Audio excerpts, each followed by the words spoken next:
9:30. The Radio Wammo Breakfast. The Geek Show. Joining us this morning from The Geek Show, 2 3s rather than 2 e's.com. It is Chelfyn this morning. Hello to you, Chelfyn. Hello there, Wammo. Today we're talking about iPad knockoffs, that is clones, competitors to the iPad, which I suppose is probably the most sought-after gadget for 2010. Yeah, well, unless you're me, I'm not particularly fond of the general package that has come out with the first iPad. I think they've really missed something not putting a camera in there. Yep. And I really think it's a very bad move to make it a big phone rather than a small computer. But in saying that, it really is though setting the benchmark, though, isn't it? I mean, it's the thing that other manufacturers want to aspire to. Yeah, it's a whole new form factor which has got a lot of promise. I just think Apple have got first to market on this. They've got this huge splash because everybody knows who Apple is, and there's a lot of people out there will buy it no matter what because it's the latest Apple thing. And there are, there's good sides and bad sides to their closed market model. And there's going to be a lot of people, making money writing iPad apps and charging, reasonable amounts of money for, the equivalent, whatever this year's iFart is or whatever. Yeah. Well, let's look at these. Let's look at these iPad killers, these clones, these competitors. Well, it's just recently been the Intel Computex thing, and there's been heaps of clones being shown off. Asus have got their ePad, their follow-up to the ePC, which has been extremely successful. In fact, the ePC really was kind of a bit of a mold breaker in itself. When they came along and started to really introduce netbooks to the world. Yeah. And netbooks have been very big.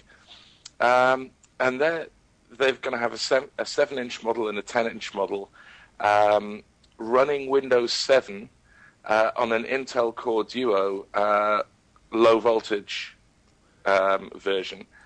So that, they're expecting 10 hours of battery life, and this will actually be running a proper operating system. So the advantages are, of course, where every iPad owner has to pay for almost every little app that comes on. This thing, you can just go onto the web, and there's thousands of free Flash apps and Flash games that'll run. There's ordinary Windows software that it'll run. It's a proper, fully-fledged computer. So it truly will be the mini computer and the alternative to the netbook. Yeah. So that's going to be coming in at probably around the same price as an iPad, but I would say for anybody who's computer savvy, that's a far better product. MSI have also announced a new tablet that's going to be running on an Intel Atom, probably a bit cheaper. But apparently that's seeming a bit slow at the moment. But they have got a version coming out based on NVIDIA's Tegra 2 processor. And NVIDIA's Tegra processor, things come out. This is turning out to be very cheap, very powerful for mobile devices, and very good for doing things like decoding video, which is one of the key things that people want out of these tablets. So that could come in even cheaper, around $399 US, which is $100 cheaper than the iPad. Which is extraordinary. It's extraordinary, really, that when you're talking about the video processing capabilities of something like this, because that really is the pushing the boundaries of the technology and what small gadgets can actually do. Yeah. Well, it's when you've actually got a chip designed specifically to do just that, it's... and it's coming out from NVIDIA, who have been designing kick-ass video cards for quite some time now.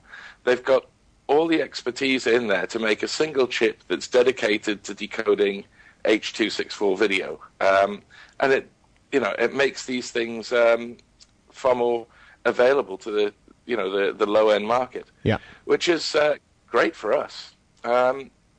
So what else is going around? LG have got a really nice looking tablet on the way.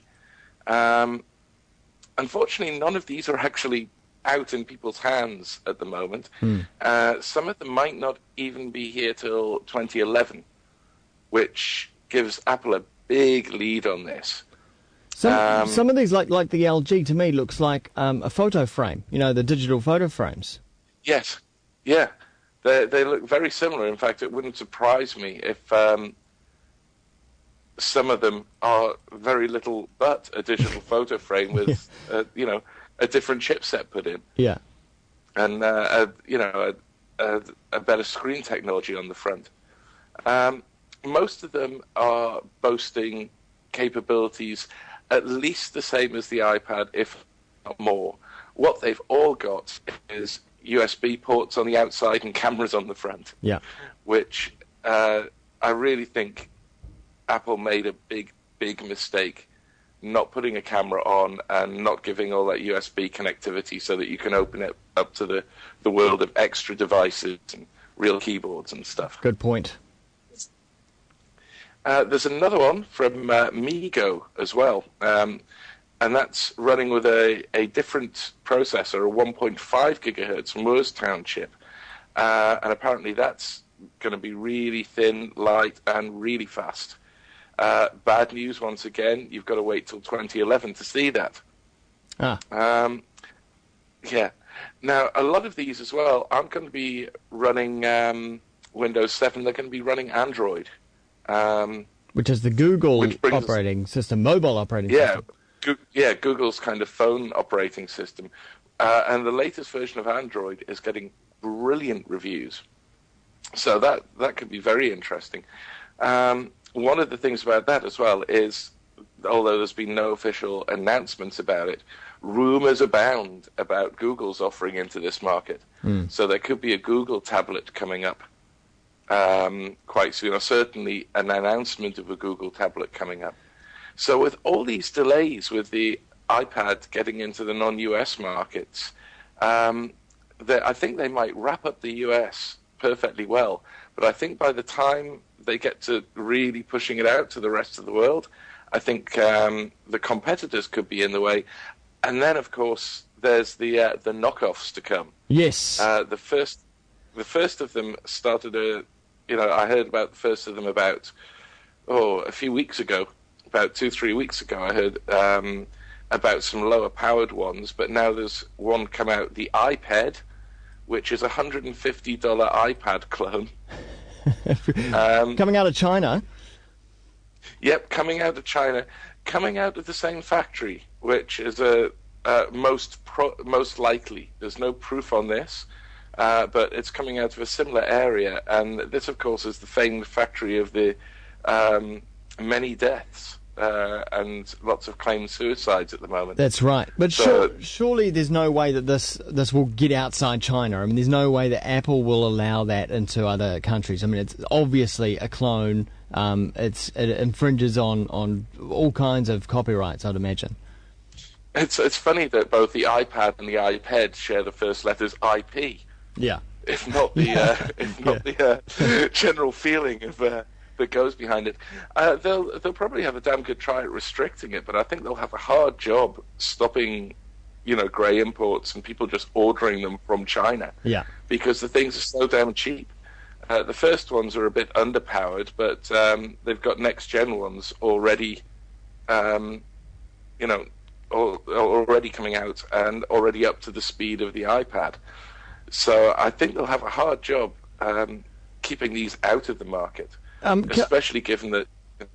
Yeah, Chelfyn, that's all we've got time for iPads, knockoffs and competitors. But there will be more show notes up at thegeekshow.com, 2 3s rather than 2 E's. And just very quickly, you've got a bit of a gig you want to plug. It's coming up. Yes, my first not quite first, but first out in public DJing gig in many, many moons. I'm playing with a new crew called Speed of Sound. You can get details at speedofsound.co.nz. And I'm playing out at Maya Bar in Wellington on Friday night. So if anybody wants to come and hear me play some sort of psytrance and trance and techno all mixed up together, the rest of the night's breakbeat, electro, and house. It's a very geek-friendly thing. Yeah. We're doing lots of live visuals and playing around. So if anyone wants to come along, that would be great. Nice. All right. Well, I'm sure some people will pop along there, and it's bound to be a fantastic night. Thanks, Chelfyn. Okay, thanks very much.